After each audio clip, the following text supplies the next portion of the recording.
ప్రేక్షకులందరికీ శ్రీ విశ్వావసునామ సంవత్సర ఉగాది శుభాకాంక్షలు. ఈ విశ్వావసునామ సంవత్సరంలో ద్వాదశ రాశుల ఫలితాలను తెలుసుకుందాము. కుంభరాశి ధనిష్ట 3-4 పాదాలు, శతభిషం 1, 2, 3, 4 పాదాలు, పూర్వభద్ర 1, 2, 3 పాదాలు ఈ కుంభరాశిలో ఉన్నాయి. కుంభరాశి వారి ఆదాయం చూసుకుంటే ఆదాయం 8, వ్యయం 14, రాజపూజ్యం 7, అవమానం 5గా ఉంది. ఈ సంవత్సరం కుంభరాశి వారికి అన్ని విధాలుగా యోగదాయకంగా ఉంది.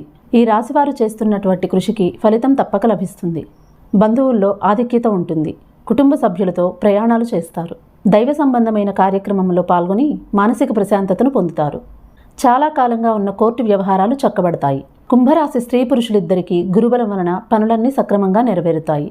ఈ రాశి వారికి 2, 3, 4, 7 తేదీలు కలిసి వచ్చే తేదీలు. ఈ తేదీల్లో ముఖ్యమైన పనులు చేయడం వలన ఆటంకాలు తొలగిపోతాయి. ఈ కుంభరాశి వారు మంగళవారం నాడు కందులు దానం ఇవ్వడం, గోమాతకు పెట్టడం ఎంతో మంచిది.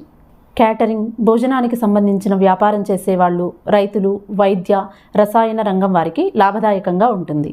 దాన ధర్మాలు ఎక్కువగా చేస్తూ ఉంటారు. నవంబర్ నెలలో మాత్రం ఈ రాశివారు కొంత ఒడిదుడుకులను ఎదుర్కొంటారు. సాధ్యమైనంత వరకు ఎవరికి షూరిటీ ఉండకపోవడం ఎంతో మంచిది. ఈ రాశిలో ఉన్న పురుషులకు కొంచెం తొందరపాటు ఎక్కువగా ఉంటుంది.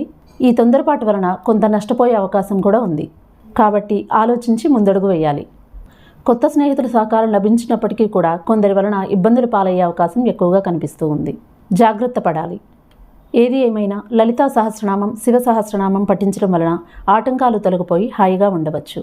మొత్తం మీద చూసుకున్నట్లయితే ఈ కుంభరాశి వారికి ఈ సంవత్సరం ఎంతో అనుకూలంగా ఉంది. ఈ వీడియో కనుక మీకు నచ్చినట్లయితే లైక్ చేయండి. మీ అభిప్రాయాలు, సలహాలు, సూచనలు కామెంట్ ద్వారా తెలియచేయండి. మా ఛానల్ను సబ్స్క్రైబ్ చేసుకోండి. బెల్ ఐకాన్ క్లిక్ చేయండి. ధన్యవాదాలు.